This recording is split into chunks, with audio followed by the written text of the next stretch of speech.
Howdy everybody, how you doing? It's an absolutely beautiful spring day here in Vermont in late October. It's 75 plus degrees, and so we came down here to the lake because I was thinking that I could make a quick video for you guys about how to make survival arrowheads in a place where you don't have flint. Because here in Vermont, there is no naturally occurring flint. So you could want to nap all you want, you can collect your deer antlers and your wooden tools and all the things that you need, and you would have no material. So what do? Well, one thing that we do have here on these beaches here by the lake is abundant supplies of slate. So here we go. I just walked down here. I've been here before, so I know there's a ton here, but just about every beach here on the lake is covered in little tiny and often not so tiny pieces of slate. This is a sedimentary rock that's been made at the bottom of the lake by compression, layer after layer of silt over tens of thousands, hundreds of thousands of years.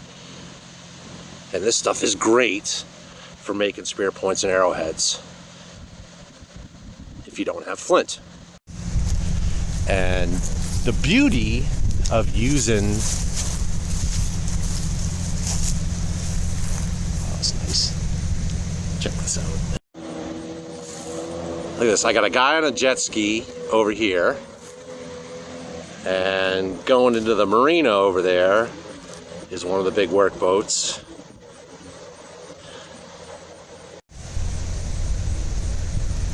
And you have to understand that at this time of year, this is the last week of October, we normally are waiting for snow. It usually snows on Halloween around here. This is ridiculous that I'm walking around in shirt sleeves, but I'll take it.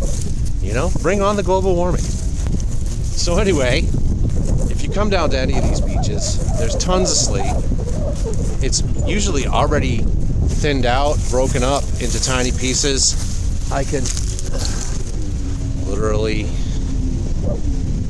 find pieces of it everywhere in any size and just about any shape, and many of them often already kind of look like arrowheads or spear points.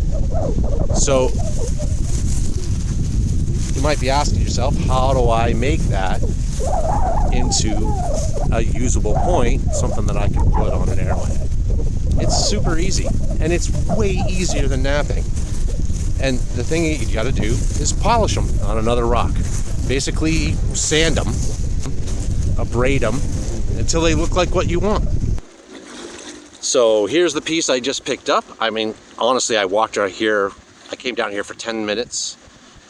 I looked on the beach for 10 seconds and I found a piece that I could use. Right? And I walked a little farther down the beach. Here's a nice big flat rock. And you can literally just scrape these on the rock and make nice, flat, thin edges. You can lay them flat and polish them smooth. You can sort of chip away at them too if you want. I've done that with pliers, or you can just tap the rocks against other rocks and split them down into a plane. But that's all you got to do right there. So I'm trying right now to find a bigger piece to break up for you. Like there's some big giant pieces, but that's a little bigger than I want. I want some smaller pieces that I can show you how you smack them off another piece of rock. But because there's so many leaves down right now, because it is late fall, let's see if we can find something.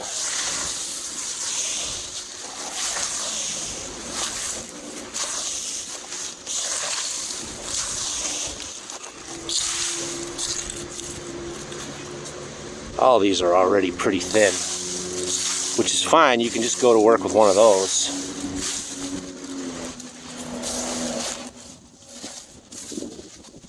But you can see here, this is an entire bank of slate.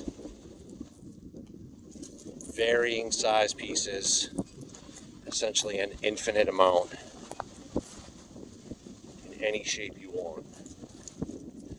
And on a lot of beaches around here, you'll find big, huge shelves of it. This stuff has had a lot of people, walking on it, things like that. So a lot of it's pretty small, and this is pretty high up on the beach. Okay, I found a piece. It's pretty big, or it's big enough to show you what I want to show you, which is that you can see the layer lines in there already, but this piece is super thick. But to get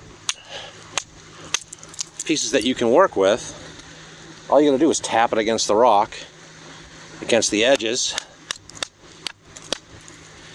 and you'll thin it down and break off pieces.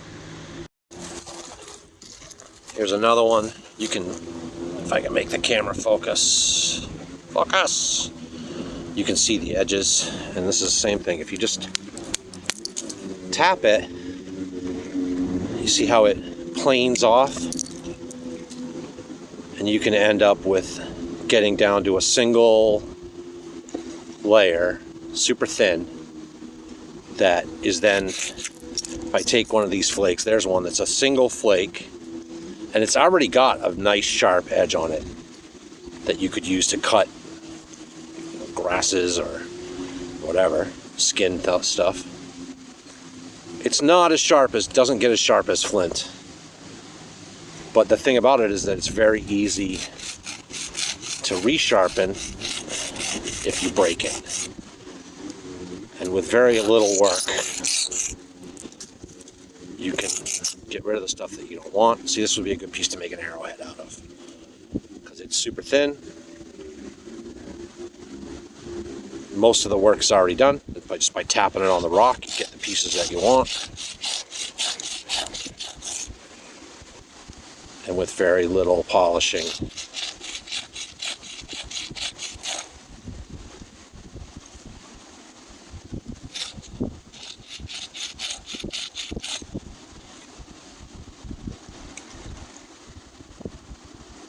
It almost looks like an arrowhead already.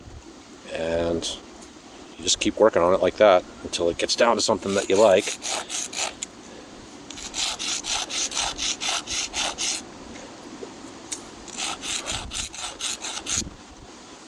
So one thing that I've learned is it's better not to have too sharp of a point, because then once I come and start actually sharpening it, trying to thin the edge, it gives the point a little, leaves it a little stronger. See, I can plane it down and sharpen it just like a knife, and it gets quite thin. And it's certainly enough to use as an arrowhead to shoot a rabbit or whatever you need.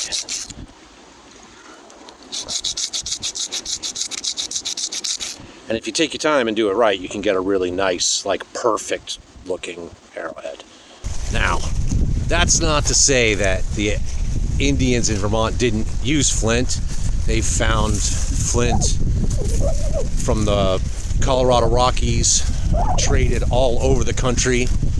Native Americans apparently had a pretty robust trade infrastructure.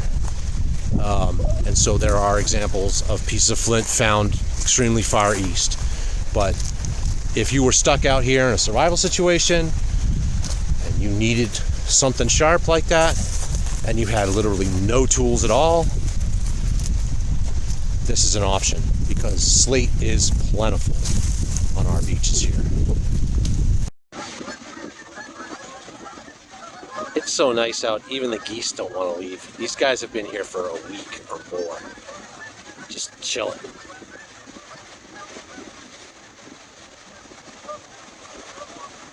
Hundreds of geese.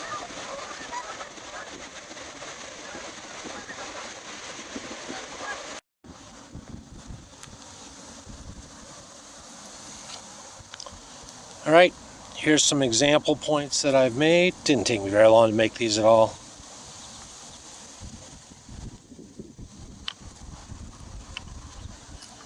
You can see it's pretty easy to get a barb on there.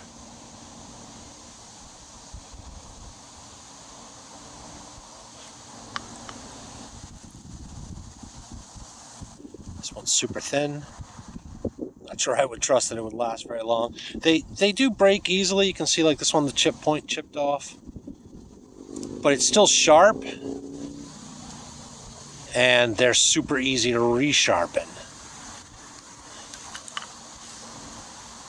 So I think you get a lot of uses out of them, maybe compared to a flint point where you got to re-nap it to get it to be sharp again. Here's one that I fixed to a spear.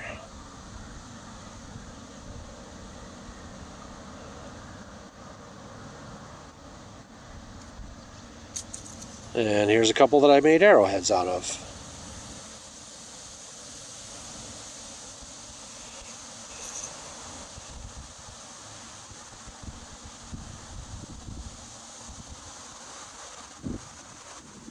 So there you go. Fast and easy way to make stone points.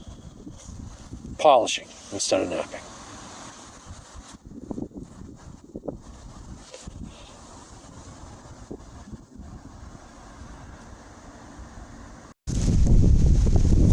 That's it. Thanks for watching. Hope you enjoyed it. See you next time.